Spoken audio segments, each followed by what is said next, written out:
Welcome everyone to another episode of Saving the World Together with Luke Macmichael and Martin Rezny. And today we have another special guest from the Golden Door Awards winners, Shital Mehra, the author of Executive Presence, the P.O.I.S.E Formula for Leadership. Welcome, Shital. Great to have you with us here. Would you like to just give our audience a quick introduction and let us know a little bit about what your book's all about? Thank you. Wonderful to be here. My name is Shital Mehra, and I teach executive presence to senior leaders across Asia. I have trained more than 100,000 people and have personally coached 1,000 CXOs. Now, I really felt that while the word executive presence, people can spot it, but they can't define it. So when I asked people to define it, they would say it's the X factor, it's the it factor, and make it out to be some kind of a mysterious skill. So I thought, let me demystify it with a simple formula called the P.O.I.S.E Formula of Executive Presence, where each letter stands for one aspect of it. So the letter P stands for physical presence. Physicality may be the tip of the iceberg, but it matters. The letter O stands for online presence. It's a proven fact that the decision to hire, promote, do business with, and here is a very interesting fact, even marry or go on a date, is influenced by what we see of somebody on a screen. So clearly in today's world, we meet people before we meet them. So online presence becomes important. The letter I stands for influencer skills. In today's world, I would say effective listening skills is the most powerful influencer skill. Your ability to collaborate, your ability to give and take feedback, your ability to say no, which can lead to much better time and stress management, and of course, taking ownership. The letter S stands for stage presence. Interestingly, this skill has not changed in the last 10,000 years. Your ability to communicate and articulate a thought in front of an audience. Even in the days of the kings, ultimately it was about communication because battles were not won on the size of the army, but how effective was the communication to them and how motivated were they to fight for their king. And the letter E stands for engagement presence, your ability to build networks within your organization and outside the organization. So that is the POISE formula. And I really think that it is a critical leadership skill in today's world. Absolutely. Thanks so much. So our connection here is all through the Golden Door Awards. So you won the award there for this wonderful book. I'm just trying to kind of make all these connections in my head. So it's all about trying to train people to be better executives, better leaders in today's world and into the future. So you're working with people constantly to try to raise up the future leaders and try to kind of prepare people for whatever roles they might have. So I guess, what can we do as individuals to try to, I guess, inspire ourselves, inspire each other to get more involved in those kinds of things? How do we kind of inspire people to see the bigger picture as far as working together for the greater good of all and not just kind of for the individual? Do you talk much about that in your book?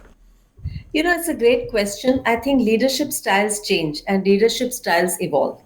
If you study leadership in the late 1980s, if you study corporate leadership, which is my area of expertise, leaders were superstars. It was very autocratic style of leading.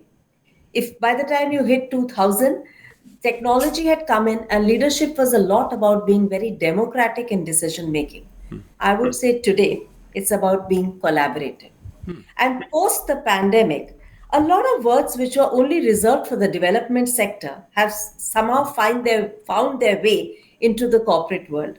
For example, respect for others, respect for the environment, respect for the employee was never spoken about in the corporate corridors. It was a lot to do with profit. Whereas development sector always did that. Today, CEOs of some of the leading corporations in the world are held answerable by their shareholders and stakeholders on words like this. So I think everybody can understand that it's about learning, unlearning, and relearning. So yes, the new world order today is that we have to be more collaborative. The second thing is we have to be more inclusive. Thirdly, we have to have respect for employees, individuals, vendors, clients, everybody up and down the food chain. Also, I feel that, environment, respect for the environment. So I think it's important. Everybody can do their bit in helping the world become a much better place That's and wonderful. use these skills and many more. Absolutely, absolutely. So, yeah, you mentioned as far as all the past, in the past, it was always about the profit, and now we're moving to much more towards collaboration and trying to figure out how to fix some of these problems. So, as far as in the past, where businesses would externalize their costs of pollution and things like that, now the goal is to try to re-internalize those costs little by little. Do you see that the corporation should and the individual executives should be doing it on their own, or do you see a role for government to kind of enforce that? What do you think is more important, the executives or the governmental presence? I think, of course, big changes can only happen with public private partnership because that's where policy making steps in, Okay. right? So, if you want to look at something very big to change, I'll give you an example in India. Now, the Indian government made a change where they said 2% of the profits have to go to CSR initiative. Before that, NGOs would struggle to get funds. But now that you have to give away 2% of your profits, then it is something that the corporations have had to take very seriously because now they are answerable. So they have a battery of people in the CSR cell whose job is to identify causes and, of course, disburse the funds to the most ethical, which has also helped NGOs in our country as well because of the fact that now you have to declare every cost. You have to also show impact and do impact studies. You have to also be answerable for every dollar that the NGO has given and where it was deployed. So I think not only has it helped in, of course, money reaching the right cause, but it has also helped in the processes becoming more honest and ethical. So public and private partnership at the macro level definitely works. But having said that, I think everybody can chip in and do their bit because we are all answerable. And I think last 3 to 4 years of climate change has definitely shown us that this is our only home, and we don't have a choice as people on this planet. So yes, it is macro, it's micro, it's individual. Great, thank you. Martin, what do you think? Do you have any fun questions? This is definitely some interesting stuff we're getting into here. No, it definitely is. And for me, also strangely familiar. So I will probably have any difficulty finding any sort of issues or things to sort of poke at because personally, I have a background in debating for over 20 years, like debating competitions. And I've even worked at a corporation, Red Hat specifically, which is very much on board with all the kinds of corporate philosophy that you talked about in terms of like the respect for all the employees throughout the whole company. And they even actually let me do soft skills, basically rhetoric courses, even though that wasn't part of my primary job description, just because they recognized that these kinds of skills, like you said, there are some things that haven't changed in the last 10,000 years, like particularly like rhetoric. Even like maybe the latest update was like by, I don't know, Plato or Aristotle like 2,000 years ago. Maybe they've like added some things, but since then like there's the art hasn't really changed at all. So I'm just 100% I guess in agreement and on board. Maybe just a question because one of the sort of pet peeves of mine is that, like you also mentioned, this kind of thing isn't really part of mainstream education, or like it's kind of difficult to get to it. So maybe do you have any ideas on maybe how to make this sort of teaching of these sort of rhetorical soft skills more common or integrated in the world? Agree with you 100%. And I have tried working with skill development councils to help them understand that, some of it's not that we are going to take away from technical skills, right? But we still need to put in some certain soft skills. Like if you look at something like body language. Okay, now the letter P, which is physical presence, covers your attire, which is your packaging, but it also covers non-verbal communication, which is body language. Now, according to me, body language is an extremely powerful tool, but there is no syllabus really in the world that ensures that everybody, whether you're doctor, a chartered accountant, or a liberal arts student should at some point study body language to help you understand another human better. Or a subject like psychology. I feel even people in STEM, or whether you are a doctor or you are an astrophysic, or an astronaut, you need to study body language because of the simple reason that you need to understand another person better or human psychology better. So I think there are certain subjects that should be made compulsory, certain soft skills. Now, tell me any job that people can take up or any business activity or entrepreneurial journey they can undergo where they don't need communication skills. Yes, if you're a coder sitting in front of a computer, maybe the requirement for that skill is low. But the minute you're given a team of 6 people, again, your requirement goes up. I have trained scientists on communication skills because of the fact that their job may have been in the lab. But the minute you have to explain your science to a corporation as to why you need to sell this formula in the pharmaceutical industry, you need to make a presentation and you have to get buy in.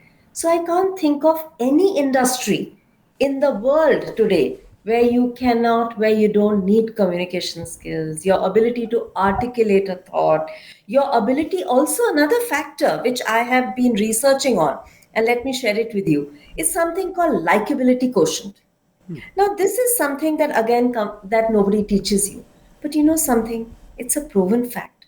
People like to do business with people they like. So if you're likable to a few more people, your chances of getting things done faster, easier, quicker just goes up, right?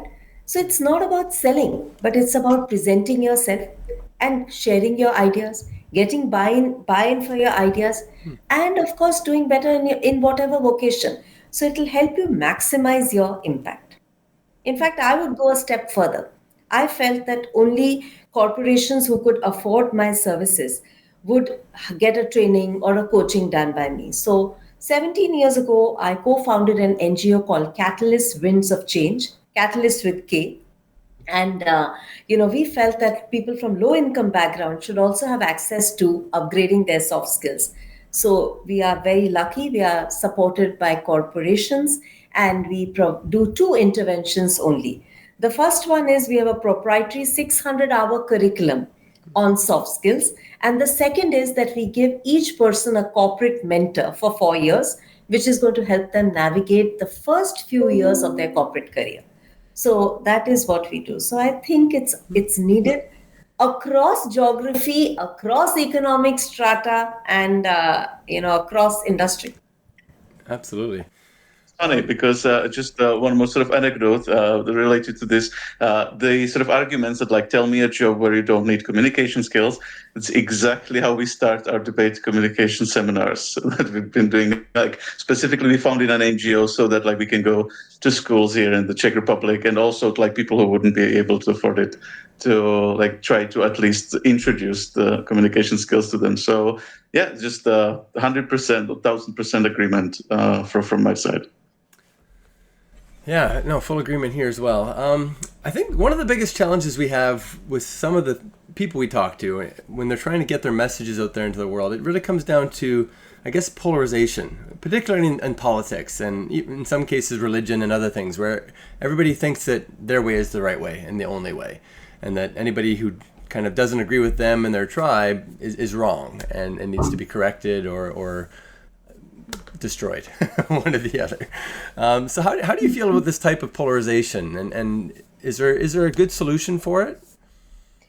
Okay, my personal opinion is that I think the best of thinkers are those who can actually have the ability to hear both sides of a viewpoint, right? But social media gives out sound bites and little nuggets of information, which is highly polarized. And artificial intelligence then ensures that you only keep seeing the same thing again and again, or a similar thought again and again, right? So that's where the damage is done. That first of all, people only read little bit, and then because they touch something or click on something, then they get more and more of the same. So when I work with leaders, I always tell them that if you want to be respected, The first critical thing that you have to do is, besides form an opinion about something, at least hear viewpoints. Hear diverse viewpoints. You are the decision maker. You are in the CEO's chair. You are going to take the final decision. But an informed, knowledgeable decision with every viewpoint on the table is definitely going to be a more calibrated response. And we have seen this even during the pandemic, that countries where leaders were willing to listen, and countries where leaders were willing to collaborate and be a part of the journey fared so much better than countries where leaders just took knee jerk reactions and decided now no vaccine, now lockdown, now everybody vaccinated. It's like, listen, let's think, let's talk, let's hear, and then let's make a decision. So I think that's my viewpoint. Polarization, according to me, is not good, but polarization is very convenient in today's social media world, and which is powered by AI. Yeah, that's a good point. We have to definitely, I think the more mindful we all are of the problem, the easier it is to come up with group solutions together. Yeah, and see, there's magic in everyone. Polarization makes sure that there's magic in no one. That's a great point. I love that. Thank you. Yeah, you can come from any part of this world, you can look different, and yet there's magic in everyone. Absolutely. Okay, so I'm trying to think of how we could work together, perhaps a little bit more, to take these things to the next level. So maybe like just one idea to throw out there, because I also studied media and communication theory, so I also fully agree with your analysis with the issue of polarizing communication. I think like we've maybe even had like some like very specific books to read that are arguing this about TV already, way before internet. That if you just turn everything into sound bites, that by itself just destroys the ability to communicate like full ideas. So maybe one of the things that, because we've also started sort of working on a communication platform, that like how to, like our idea would be how to try to design a social media system, like, or algorithms behind it that would precisely not do this kind of problematic polarization of language. So maybe a question to, like, if you do you have any ideas, or have you ever thought about particularly with artificial intelligence, like how the sort of algorithm or process of communication could be changed in the media so that it would achieve better outcomes in terms of communication of ideas? See, it's convenient, it's powered by AI, it is sponsored. But what it really does is keyword search. Let's agree, right? So it's keywords that you use, which it finds from somewhere, and then it keeps feeding you more and more. So if you could actually have some form of intelligence which would force people to give you pro and con. Whereas if you read an article in a newspaper or a well researched article by a journalist, according to me, that is research where they may have a viewpoint, but they also agree that other viewpoints exist. So I think if we want to have a next generation, and as a parent, I'm very passionate about that you want to have a generation which is informed about the problems of the world, which also displays empathy and sympathy and is not so focused on what they think is right. And many times I've sat down with kids, teenagers, and told them, you have this viewpoint, or young adults, and you have, no, I read it on the internet. Okay, you read it on the internet. But the fact is that there is another way to look at it. And if you sit down and calmly talk to them, within 15 minutes, they start nodding and saying, oh, really? Actually, I didn't read that anywhere. Oh, I didn't think about it like that. And I always tell them, I said, you're not going to read it because you are now a slave of AI and keyword. So I wish there was some way to mitigate that. Well, Yeah. We're definitely working. Just like look, like maybe you want to say something about the sort of project contribute, like, because I think like that's mainly the area where if we were to cooperate, and obviously like we do agree on a lot of things, I think that would be the area where there's something that could be, I think, improved. So absolutely, what we've kind of found in our working together is that we learn the most when we directly communicate with other people. And you don't have to have similar backgrounds to start with. You just have to be willing to talk to each other and willing to learn from each other with an open mind. That's kind of how Martin and I got established about 3 years ago. We spent almost a year once a week just talking to each other about various issues and world problems. And we had very kind of different ideas about a lot of things for a while. And then over time, just kind of little by little, we started to become very, very close and congruent. We kind of worked together towards solving the problems one thing at a time. So we strongly recommend those kinds of collaborative approaches, and we're working on some kind of tool that will help larger numbers of people be able to do things like that, and somehow record their progress or track their progress with some kind of app or tool that can kind of lead us towards finding actual solutions or truth or various kinds of ways to get to a solution quicker. I just realized one thing, like you said, like it would be good if like the algorithm showed both the pro and the con. Like literally the name of the project I just realized is Project Contribute, which we shortened to ProCon. It's literally the basis of the like the main idea. Yeah, the basic idea of the tool is to have any number of people get together and have a specific question or specific thing that they're either debating or collaborating or trying to find a solution for. And then everybody would either come up with their ideas or give their comments or responses, and then they can kind of vote on what of the comments are the best ones or which comments are worth discussing more.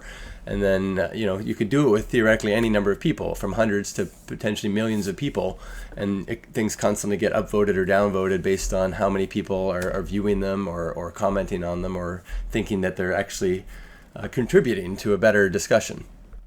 Yeah. I travel a lot. I'm a travel buff, and I travel to different parts of the world, and I love to travel.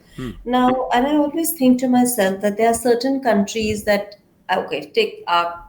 take India as an example, that we have great relations with, and some that we don't have great relationships, which is the way it is with every country, right? But the interesting bit is, regardless of which country you travel to, whether they have great relationships with you or not as a nation, but the people there are wonderful. I've never met a person that I've had a bad interaction with, whether we are great on great terms as a nation or not. So I really believe that how nations network is radically different from how humans connect. Yeah. Yeah, I think we need to, when you think of things like even the war in Ukraine or the war in Gaza, how these things kind of start is because people just don't really understand each other. They don't understand the backgrounds of the individuals. If you're actually friends with someone, you're not going to want to drop bombs on them. You're not going to want to attack them. So the more connected we can get, the more chances we have to actually connect on a one-on-one individual level to people all around the world, the easier it'll be to make world peace a real thing. See, even in the workplace, the whole concept of remote working, while it's very convenient, it's carbon friendly, it's wonderful for young parents or people who are caretakers or caregivers of older parents, because there's a whole set of people out there who can definitely benefit from being much more at home. It's healthier as well. You can eat healthy food, you commute less. I can see the benefits of a hybrid workplace. But I always tell people that when you go to office, you have to have one-on-one meetings with people. Because after a point, humans like to interact with humans, and we only understand each other when we are in each other's energy field. So you have to sit across the table and get that connect. So 3 days, if you're going to work from home, superb, have your Zoom meetings. But the 2 days that you step into the office, just make sure that you have 6 coffees and lunches and casual chats with people, because you can build so much more connect at that stage. So I think it's important for all of us. I mean, I can speak from my personal experience. The 2 years that we were in lockdown as a nation, they were very difficult. And anybody who says I didn't have mental health issue either is not understanding it or is living in denial, because just the fact that you couldn't meet another person and sit across the table with them fearlessly was what was leading to that problems. Humans need to build connects.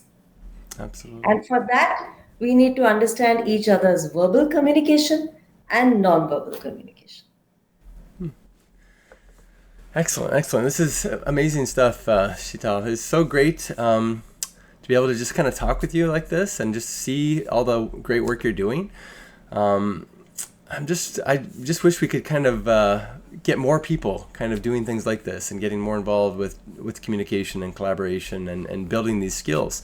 So I'm very excited. I'm going to definitely have to read this book myself. It's an audio book as well. The P.O.I.S.E Executive Presence, the P.O.I.S.E Formula for Leadership. Can't wait to learn everything there is to learn about making a better executive presence in myself so that I can help spread these messages and save the world one person, one podcast, one interaction at a time. So thank you so much for sharing that. Is there anything else individuals can do to kind of push along this path? Any other recommendations that you have as far as where do people begin? Is there any other good books or good recommendations that you'd have for someone starting to try to develop these skills? I think that first of all, building awareness is important. Okay, because if you feel that this is a skill, that the good news is it's a skill and not a trait. A trait is something that you're born with, a skill is something that you can develop. So this is a skill. Secondly, I feel it's not just my book. I'm sure you can pick up any book. Thirdly, I do believe that confidence is the most used and abused word in trainer terminology. Many times you see these, advertisements or brochures or e-brochures which say it will help you build confidence. I think knowledge will help you build confidence. That I agree 100%. But after a point, I feel confidence is something that you can only build yourself, right? It's like muscle. Nobody can help you build muscle. You have to put in the hours to build that muscle. So, yes, become the best version of yourself and celebrate yourself. I work a lot with women leadership as well. And I always tell them, I said, celebrate small wins, celebrate being yourself, enjoy being yourself. And yes, make an effort to build connects with people. Be nice when you connect with people. It's not about make investments in people. I always tell them, I said, building networks is like farming. First, you need to make an investment of time, energy, and resources. The fruit will come weeks, months, sometimes even years later, right? So make the effort. Improve your visibility. Visibility increases opportunity. Go out and meet as many people as you can, online, offline, and step outside your comfort zone, chat with people. There's so much learning from so many different ways that you can, which no podcast, no textbook, no coach can ever teach you. Thank you so much. Lastly, I wanted to ask you a little bit about your involvement with the Golden Door. So they have the Truth Creators Workshop. I don't know if you're familiar with that. I think you got a couple months for free as part of your award. Have you tried any of that, or have you been kind of doing some of the stuff with the Golden Door? It's on my to-do list. In fact, I was on a sabbatical for a couple of months because I'm writing my third book, which is Executive Presence for Women Leaders. And I am in the final stages of submitting the manuscript. So I will definitely be free by October. And I promised Tyra that I will get more involved. And I'm quite amazed with her dedication and passion towards several causes. She's a superwoman who supports so many, different initiatives. So yes, it's on my list of things to do, and I will definitely be an active part of it in the next few months. Excellent. Yeah, as part of this group of interviews, we always try to talk a little bit about that. So anyone who's interested in the Truth Creators Workshop, we'll have a link in the interview as well, and then we'll have a link to all of Shital's books and her works on Amazon. You can check her out. So great to have you with us here, Shital. Is there any other final messages you'd like to have, or any questions for us at all that you'd like to toss out there before we wrap it up? No, I would only say that executive presence is a very critical skill for everybody, whether you're an architect or a content creator, or you are a scientist or a corporate professional. I always tell people that developing executive presence offers you a competitive edge, because after a point, technical skills, intellectual skills, and hard work becomes a hygiene factor. So what can give you that edge? It is your ability to present your personal brand with effective communication and strong, powerful body language of a complete winner. So, on that note, I would like to wish all the listeners and all those who are going to watch this interview all the best. And in case they have any questions, feel free to reach out to me on Twitter or LinkedIn, and I will personally send a response. Excellent. Thank you so much. Martin, do you have any final questions or comments for Shital before we let her go? I would just once again comment about the oddness of the synchronicity of just like us finding people who just have like exactly the same ideas and trying to do very similar things already.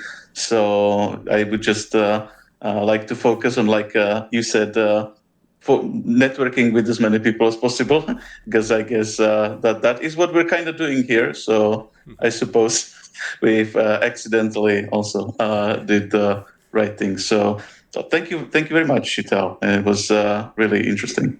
Excellent. Thank you, and goodbye. Thank you. Thanks, everybody. Let's save the world together.